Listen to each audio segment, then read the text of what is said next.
Takže ahoj u rozbalování dárku ze Xiaomi. Bude to mobil a nějaké příslušenství, jinak koupil jsem ho na mi.com nebo xiaomi.com. Píšou tam jako, že je to oficiální distributor, že Xiaomi. No a podíváme se, co je uvnitř toho balíčku. Tak já rozříznu. Takže balíček je rozříznutý, to vypolstrovat je to určitě fajn, takže já vezmu bubliny. Takže je tu nějaké příslušenství, Xiaomi Smart Mi Band 9, 120 W nabíječku,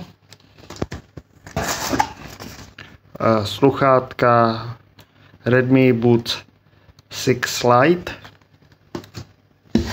No a pak ještě je tu novej mobil Poco X7 Pro, což by to měl být jakoby takový herní mobil. A to je všechno v krabici.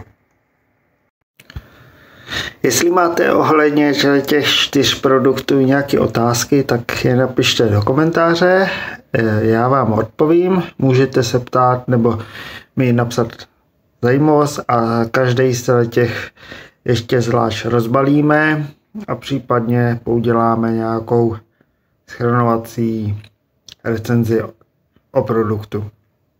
Takže to je všechno, díky.